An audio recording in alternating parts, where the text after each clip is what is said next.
Welcome back to Cards and Comics, guys. Today I have a very fun mail day. I'd start out with my cards. I have my little background display, and I'll pan down here to my friend, Miss Death. And we'll go into a really cool mail day, guys. It's been a very stressful week of work for me. In my duties, I have to sometimes go in front of regulatory officials, state officials, high-ranking elected officials, and tell them that they are wrong and try to get them to do things that they may not otherwise want to do. And today, I was happy to say is we did win. So this week we won, and it's a great week for me and my team. So that was great. Always enjoy when that happens. It's very stressful. So when I get stressed out, I come into my room of doom and I play with cards. So I have some really cool cards coming this week. I really did some real fun things for my collection this week. And I actually completed something I'm very proud of, and I'll share it with you guys. First off is I picked up some 1933 Gaudi or Indian gum. I say the Native American set. And here we go. So these are cool cards. These are not in the greatest shape, but I just thought I'd show them to you anyway. I just like picking up cards like this because they're really cool. So I'm probably going to say the names wrong, but you can read it there. So I just won't even say it. And here's what the back. And again, these are not the greatest shape, but they're, pretty old. I was, 90 years old now or something like that. Weasel Calf. There you go. I love the outfit there. Very colorful. Very nice looking card. Red Bear. Got some nice, I've read some nice stories about Red Bear. So there you go. Next up is LaSalle, the French pioneer. There we go. LaSalle. And last but not least is Yellowstone Kelly. I'm assuming, I don't know, maybe Yellowstone is named after him. I'm not very familiar with them, but there you go. Some cards from that 1933 set that I'm slowly putting together. So it's a lot of fun when you can, put together sets like that and, take your time. I've been working on that set for a lot of years. It's just something, when I get a chance to buy cards. And you can see I'm not really trying to put together a super duper high grade set. I'm just trying to get the cards. A lot of them are raw that I have. I'm probably about, say 35, 40 cards in. So just fun. Now, next up is a card that is a big deal for me because it completes part of a major set I'm working on. But here is a 1972 Topps Hank Aaron PSA 8. And I've had this card before, so it's not like the first time I had this card, but this now completes my Hank Aaron run of the 60s and 70s. So now I'm only missing 2 Hank Aaron cards for my base card run. I'm missing the 54 and 58. So next year, I will definitely be looking to pick up a Hank Aaron rookie card. That will be my new Alpha and Omega because it's going to replace the Topps 3D Clemente, the 68 that I just picked up this year. Finding an Aaron rookie card should be a heck of a lot easier than finding or being able to afford the 3D. So I think it'll be a little easier to accomplish that goal, but you never know. And because I'm pretty picky about condition on that card, I used to own a 7, but this card again completes. So now I have 59 through 76 straight for my Clemente set, and I might go through and just show off my my Aaron run from 59 to 76, just to show you like I have every card from that run now. So.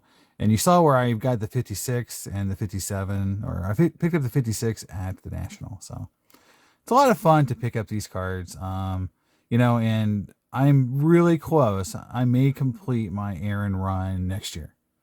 So that'll complete my Clemente run and then my Aaron run. And then I'll move on to Willie Mays. Willie Mays is going to be a lot tougher. His cards have gotten up so in value on especially the 51 and 52. But hey, we're in it to win it, guys. So. But this is a really cool card. And I know it's not the most expensive, but it's a lot tougher than the Maze and the Clemente to get. So this card is a little bit tougher. And here's the back for people who like to see backs. There you go. So that's a really cool card for me to be able to pick up and get my 70s errand set completed. Another card I just picked up. I liked it. It was the 68 3D. Or sorry, 68 3D. I have a hard time talking today, guys. I'm sorry. It's been a long week. 68 Richie Allen. I don't own this card. Richie Allen is one of those guys who I didn't have a lot of cards of. So I'm starting to put him into my collection now. So I'm just slowly buying a few of his cards. They're actually pretty expensive. You wouldn't think he would be so expensive, but he's pretty popular and pretty expensive. So moving on into, I know the cards a lot of people don't like too much, but it's my Marvel and DC sketch cards. So here we go. I picked up some really nice sketch cards this week from a dealer I picked up some a couple weeks ago. Here is from Allure, the Black Cat. And I think this is just a really great sketch card. I mean, that looks very photorealistic, especially on a sketch card. Again, it's the same sketch card artist as before, and he even tells you who Fred Ian, not Fred Ian, it's Fred Ian. That's basically he took a Fred Ian artwork and kind of did his own version of it, and there you go. It's a really, really nice Black Cat, and it's one of the nicer ones I own, actually, of this character, so I'm really excited about getting that one.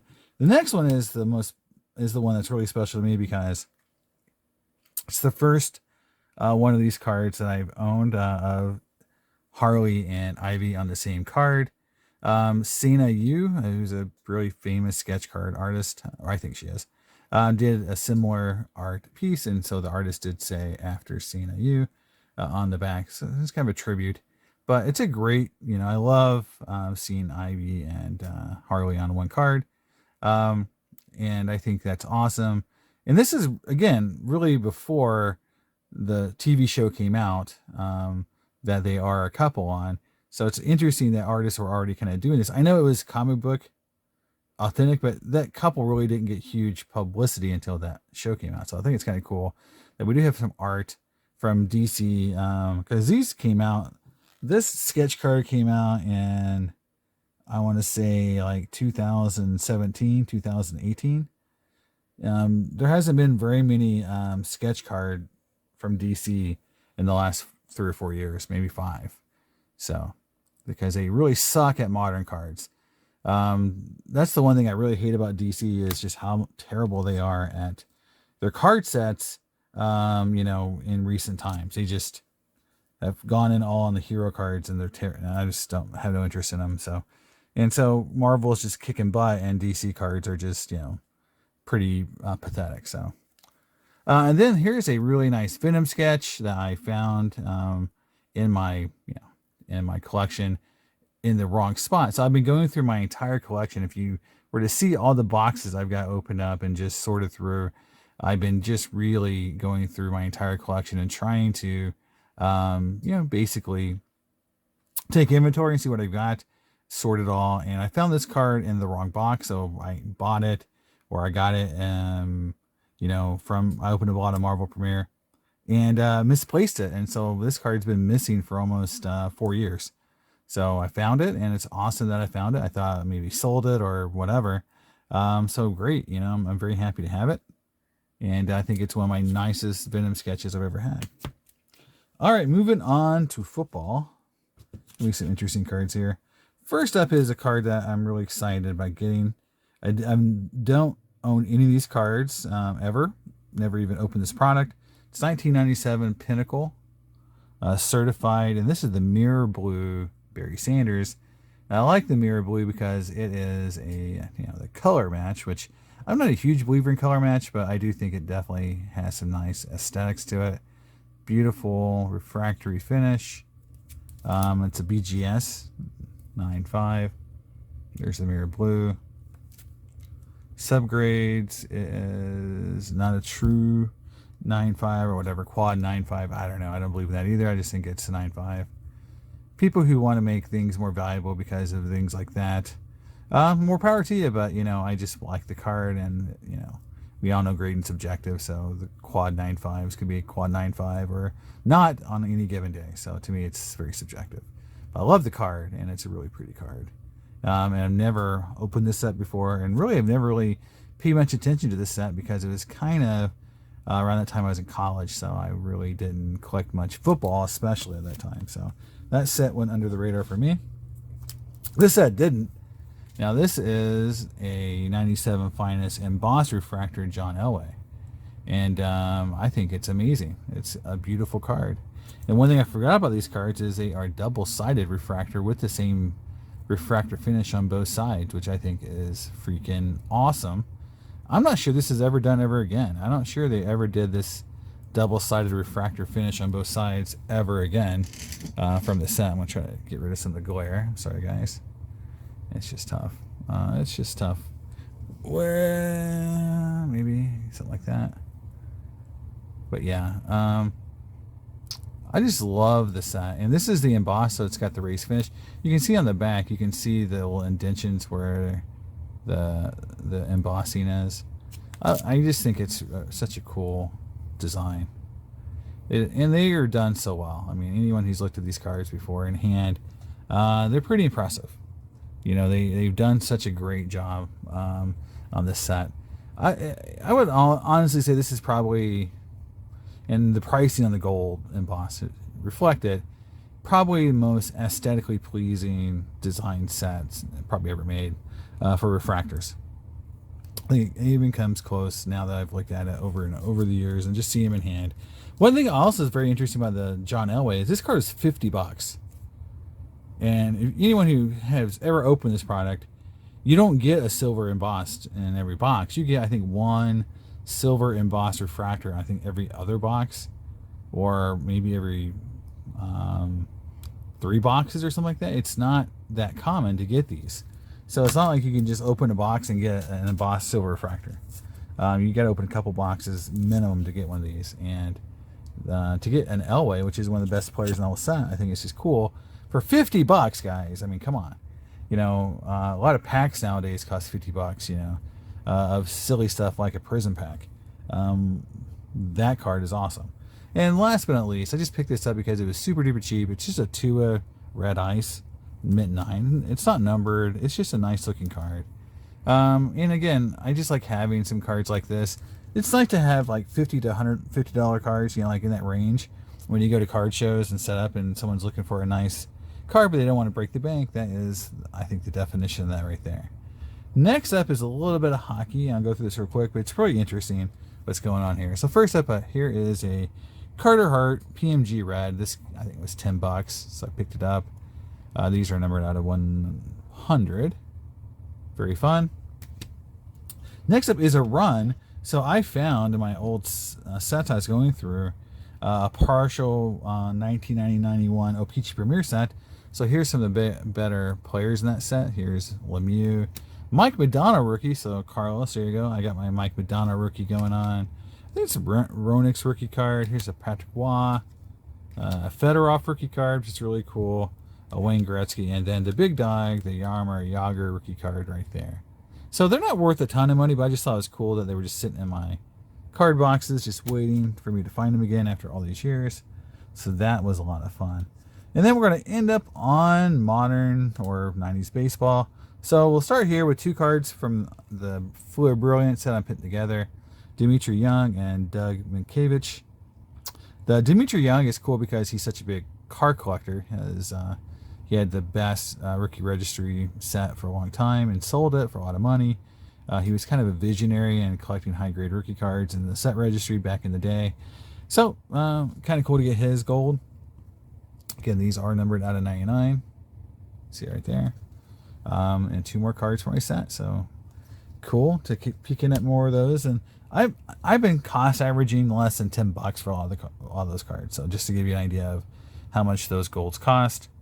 You know, like most commons and minor stars are between $6 and $10. So, next up is a gold. This is a gold artist proof from, I believe, 97 Pinnacle. Yep, 97 Pinnacle. So this is a new Pinnacle. This is a regular Pinnacle. Got to remember, 97, there's 2 Pinnacles, new and regular. So this is regular. This is the gold artist proof. Ivan Rodriguez. I think it's hard to just, these cards are amazing in hand, and I love the set, and hopefully they get a little more love in the future. So, but really cool card. And it's really super clean. So it's a card that might get graded eventually, just to have this card in a graded format. I would love it. Next up is a card I pulled out of my recent box of 99 Finest. Just want to show it to people who didn't watch the video. I did pull the Ripken base refractor out of my last box of 99 Finest. Just cool. Just want to show you guys. It's a very cool card. Pull nice Hall of Famers. It's really fun. Next up is, again, another silver emboss. And here is a Craig Biggio. And again, you can see just how nice that pattern is. And the one thing I was going to do, because during the video, I thought it'd be fun to do, is compare to see if the Elway and the Biggio are a little different in their design. And I think they are. I mean, I think the way they're designed, I think the Biggio, maybe just because there's more blue on it, has a little bit more refractor pattern going on there. I don't know. He just looks more, maybe it's the same, but it does look like this is a little more shiny than the Elway. That was my original thought, but maybe not. And again, they're both front and back, which is amazing. Again, this is a $50 card. I mean, I'd rather buy $50 Hall of Famers, this kind of card, than buy a pack of Prism any day of the week. So yeah, just a lot of fun card. Here's another really fun card. Here's a museum collection, New Pinnacle, 97 Barry Bonds. I love the fact it's got a lot going for it. First of all, that's an awesome photo. Secondly, it's got the museum kind of multi-tiered effect going on, which is amazing. So again, just a beautiful card. And I mean, you can pick these cards up sometimes less than $10 if you look hard enough. Just really cool. All right.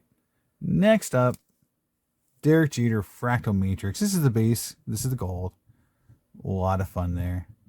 It's a mint 9, and again, this wasn't that expensive. Fractal Matrix just aren't that popular, honestly. But it's cool. It's part of my Jeter set. Next up is a really cool autograph from the Fleur Ultra Fresh Ink. I love that set. I wish there was a Griffey. I love the number on it. So a lot of fun there. And this one is numbered out of 150. So there you go. A lot of fun there. Now we're moving into the Griffeys. So double feature, A-Rod, refractor. So A-Rod, not the Griffey. So again, 3 versions. So this is the version with A-Rod. I picked up another one of these. This is so cheap. I just picked it up. But the gold Fractal Matrix. This is from, I always get the years wrong. I'm always like, it's a 97. No, this is a 97. So 97. Pretty cool. A card I've never owned before. I love picking this one up.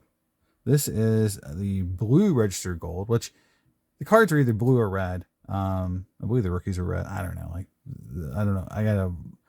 I've never opened this set, never looked this set. This is 97 Select certified.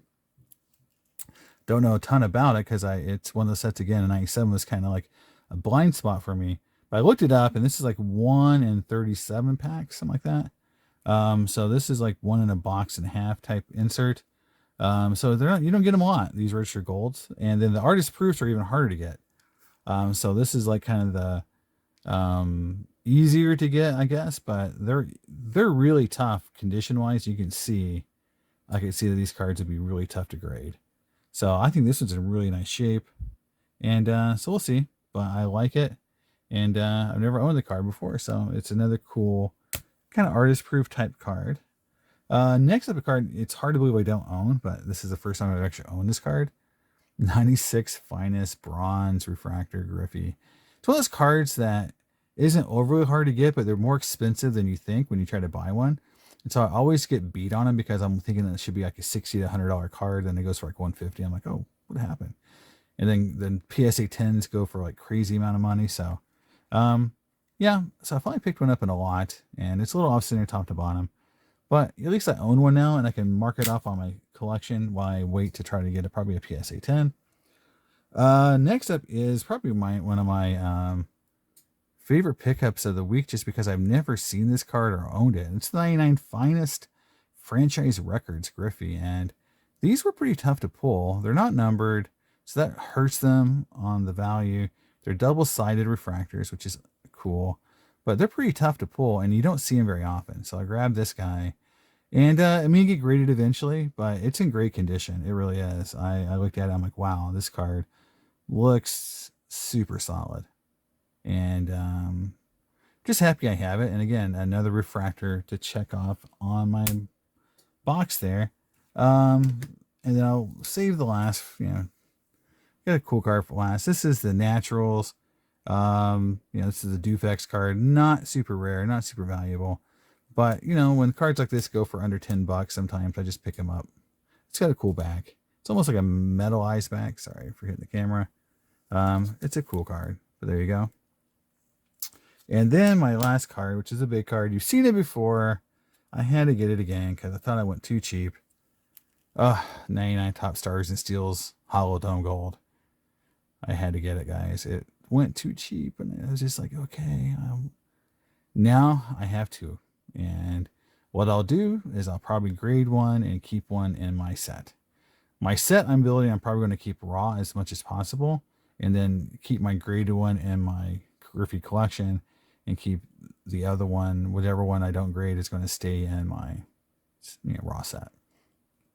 That's what I'm thinking about doing. Obviously, if some guy really needs it for his set and wants to trade me for something I really need in my sets for Griffey, I might do that. So, but here it is, guys. That is the last card. And again, I've talked about this card a lot. I've showed off the last one I bought. It's one of my most favorite cards I picked up this year of Griffey, and I'm glad to have two. Normally don't buy doubles of expensive Griffey cards, but this one was just too good to pass up, and I'm building this set. So I thought, it makes sense to get it now, but look at how it shines. It's just, I just recommend anyone to go find these cards and hold one in hand just to see how cool they are, because they're one of the coolest sets from the 90s. That's it, guys. I know it's a lot of cards. I went through it a little fast, but just want to show you off some cards I picked up this year, towards the end of the year. It's been a stressful week, I mentioned. A lot of fun to be able to share my collection with you guys. And I know it's getting close to Christmas, so if I don't talk to you guys again, I don't know what my schedule's going to look like. So maybe happy holidays. Hope maybe I talk to you guys again before then. But if not, I'll see you guys at the beginning of next year. Bye.